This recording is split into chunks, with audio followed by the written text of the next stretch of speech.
నేను పులిని, నేను సింహాన్ని, నేను సింగిల్గా ఎవరినైనా ఎదుర్కొంటాను, నా ఎంట్రుకు కూడా పేకలేరు అని చెప్పుకున్న జగన్మోహన్ రెడ్డి ఈరోజు కనీసం అసెంబ్లీలో కూడా అడుగు పెట్టలేనంత పిరికి సన్నాసని అర్థమైపోయింది. మాత్రమైనా జనాలు ఇచ్చిన మ్యాండేట్ మీద రెస్పెక్ట్ ఉండుంటే ఈరోజు ఏదైతే ప్రెస్ మీట్ పెట్టి మరి పిచ్చి కోతలు కూశాడో, ఏ అబద్ధాలైతే చెప్పాడో, నిజంగానే దమ్ముండుంటే అదే అసెంబ్లీలోకి వెళ్ళి యాజ్ అన్ ఎమ్మెల్యే ప్రతి ఎమ్మెల్యేకి ఒక సర్టెన్ స్లాట్ ఆఫ్ టైం ఇస్తారని చెప్పి జగన్మోహన్ రెడ్డికి కూడా తెలుసు. సో ఆ స్లాట్ ఆఫ్ టైంలో నువ్వు అడగాల్సిన క్వశ్చన్స్ అన్నీ, నువ్వు చెప్పాల్సిన పాయింట్స్ అని ఏదైతే ప్రెస్ మీట్ పెట్టి చెప్పావో అవన్నీ దమ్ముంటే అక్కడ చెప్పుకోవచ్చుగా, అక్కడ డైరెక్ట్ ఫేస్ ఆఫ్ చేసుకోవచ్చుగా. నువ్వు చంద్రబాబు నాయుడు గారు ఏదైనా ఉంటే అక్కడ తేల్చుకోవచ్చుగా. అప్పుడు ప్రజలకు కూడా అర్థమైద్ది నువ్వు నిజాలు చెప్తున్నావా అయితే మేము నిజాలు చెప్తున్నావా అని.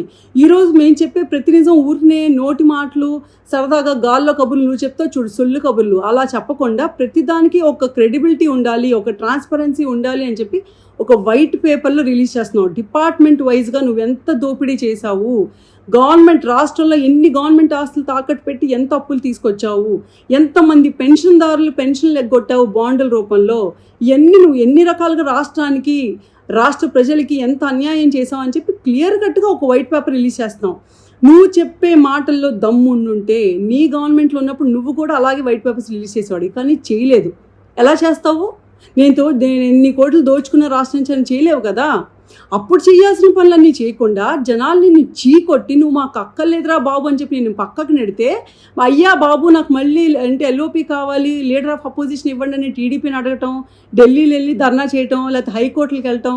అంటే మేమెందుకు ఇవ్వాలి? నీకు జనాలే చీకొట్టి వద్దనుకున్నప్పుడు మేమెందుకు జనాలకు అగేన్స్ట్కి వెళ్తాము?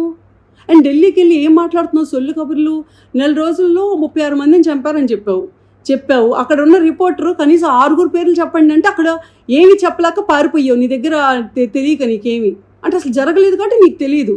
అంటే ఎన్ని రకాలుగా అబద్ధాలు చెప్తావు? కడుపుకు అన్నం తింటున్నావా, అబద్ధాలు తింటున్నావా? ఏమన్నా అబద్ధాలు ఉంటే నీకు ఇలా టైం పాస్ అవ్వకపోతే ఇంట్లో వెళ్ళి కూర్చో. మీ ఆవిడ ఉంది ఎలాగో సాక్షి పేపర్లో రోజు నిద్రలేస్తే ఆ అబద్ధాలు రాసిద్ది. నువ్వు మీ ఆవిడ కలిసి కూర్చొని ఒకరికొకరు చెప్పుకోండి ఈ సొల్లు కబుర్లన్నీ. అంతేగాని ప్రజల్ని మోసం చేయడానికి, మళ్ళీ ప్రజల్ని మభ్య పెట్టడానికి అని కన్ఫ్యూజ్ చేసి నువ్వేదో పెద్ద పత్తిలాగా సొద్దుపూసలాగా సొల్లు కబుర్లు చెప్పడానికి మాత్రం ఇంకోసారి ప్రెస్ ముందుకు రా మాకు. నేను పులిని, నేను సింహాన్ని, నేను సింగిల్గా ఎవరినైనా ఎదుర్కొంటాను, నా ఎంట్రుకు కూడా పేకలేరు అని చెప్పుకున్న జగన్మోహన్ రెడ్డి ఈరోజు కనీసం అసెంబ్లీలో కూడా అడుగు పెట్టలేనంత పిరికి సన్నాసని అర్థమైపోయింది. మాత్రమైనా జనాలు ఇచ్చిన మ్యాండేట్ మీద రెస్పెక్ట్ ఉండుంటే ఈరోజు ఏదైతే ప్రెస్ మీట్ పెట్టి మరి పిచ్చి కోతలు కూశాడో, ఏ అబద్ధాలైతే చెప్పాడో, నిజంగానే దమ్ముండుంటే అదే అసెంబ్లీలోకి వెళ్ళి యాజ్ అన్ ఎమ్మెల్యే ప్రతి ఎమ్మెల్యేకి ఒక సర్టెన్ స్లాట్ ఆఫ్ టైం ఇస్తారని చెప్పి జగన్మోహన్ రెడ్డికి కూడా తెలుసు. సో ఆ స్లాట్ ఆఫ్ టైంలో నువ్వు అడగాల్సిన క్వశ్చన్స్ అన్నీ, నువ్వు చెప్పాల్సిన పాయింట్స్ అని ఏదైతే ప్రెస్ మీట్ పెట్టి చెప్పావో అవన్నీ దమ్ముంటే అక్కడ చెప్పుకోవచ్చుగా, అక్కడ డైరెక్ట్ ఫేస్ ఆఫ్ చేసుకోవచ్చుగా. నువ్వు చంద్రబాబు నాయుడు గారు ఏదైనా ఉంటే అక్కడ తేల్చుకోవచ్చుగా. అప్పుడు ప్రజలకు కూడా అర్థమైద్ది నువ్వు నిజాలు చెప్తున్నావా అయితే మేము నిజాలు చెప్తున్నావా అని. ఈరోజు మేము చెప్పే ప్రతి నిజం ఊరినే నోటి మాటలు, సరదాగా గాల్లో కబుర్లు నువ్వు చెప్తావు చూడు, సొల్లు కబుర్లు అలా చెప్పకుండా ప్రతిదానికి ఒక క్రెడిబిలిటీ ఉండాలి, ఒక ట్రాన్స్పరెన్సీ ఉండాలి అని చెప్పి ఒక వైట్ పేపర్లో రిలీజ్ చేస్తున్నావు. డిపార్ట్మెంట్ వైజ్గా నువ్వెంత దోపిడీ చేశావు, గవర్నమెంట్ రాష్ట్రంలో ఎన్ని గవర్నమెంట్ ఆస్తులు తాకట్టు పెట్టి ఎంత అప్పులు తీసుకొచ్చావు, ఎంతమంది పెన్షన్దారులు పెన్షన్లు ఎగ్గొట్టావు బాండ్ల రూపంలో, ఇవన్నీ నువ్వు ఎన్ని రకాలుగా రాష్ట్రానికి, రాష్ట్ర ప్రజలకి ఎంత అన్యాయం చేసావు అని చెప్పి క్లియర్ కట్గా ఒక వైట్ పేపర్ రిలీజ్ చేస్తున్నావు. నువ్వు చెప్పే మాటల్లో దమ్ము ఉండుంటే నీ గవర్నమెంట్లో ఉన్నప్పుడు నువ్వు కూడా అలాగే వైట్ పేపర్స్ రిలీజ్ చేసేవాడు, కానీ చేయలేదు. ఎలా చేస్తావు? నేను ఎన్ని కోట్లు దోచుకున్న రాష్ట్రం నుంచి అని చేయలేవు కదా. అప్పుడు చేయాల్సిన పనులన్నీ చేయకుండా జనాల్ని నేను చీకొట్టి నువ్వు మాకు అక్కర్లేదురా బాబు అని చెప్పి నేను పక్కకు నెడితే, అయ్యా బాబు నాకు మళ్ళీ అంటే ఎల్ఓపి కావాలి, లీడర్ ఆఫ్ అపోజిషన్ ఇవ్వండి అని టీడీపీని అడగటం, ఢిల్లీలో వెళ్ళి ధర్నా చేయటం, లేకపోతే హైకోర్టులకు వెళ్ళటం. అంటే మేమెందుకు ఇవ్వాలి? నీకు జనాలే చీకొట్టి వద్దనుకున్నప్పుడు మేమెందుకు జనాలకు అగేన్స్ట్కి వెళ్తాము? అండ్ ఢిల్లీకి వెళ్ళి ఏం మాట్లాడుతున్నావు సొల్లు కబుర్లు?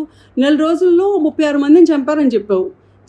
అక్కడ ఉన్న రిపోర్టరు కనీసం 6 పేర్లు చెప్పండి అంటే అక్కడ ఏమి చెప్పలేక పారిపోయావు, నీ దగ్గర తెలియక నీకేమి అంటే అసలు జరగలేదు కాబట్టి నీకు తెలియదు. అంటే ఎన్ని రకాలుగా అబద్ధాలు చెప్తావు? కడుపుకు అన్నం తింటున్నావా, అబద్ధాలు తింటున్నావా? ఏమన్నా అబద్ధాలు ఉంటే నీకు ఇలా టైం పాస్ అవ్వకపోతే ఇంట్లో వెళ్ళి కూర్చో. మీ ఆవిడ ఉంది ఎలాగో సాక్షి పేపర్లో రోజు నిద్రలేస్తే ఆ అబద్ధాలు రాసిద్ది. నువ్వు మీ ఆవిడ కలిసి కూర్చొని ఒకరికొకరు చెప్పుకోండి ఈ సొల్లు కబుర్లన్నీ. అంతేగాని ప్రజల్ని మోసం చేయడానికి, మళ్ళీ ప్రజల్ని మభ్య పెట్టడానికి అని కన్ఫ్యూజ్ చేసి నువ్వేదో పెద్ద పత్తిలాగా సొద్దుపూసలాగా సొల్లు కబుర్లు చెప్పడానికి మాత్రం ఇంకోసారి ప్రెస్ ముందుకు రా మాకు.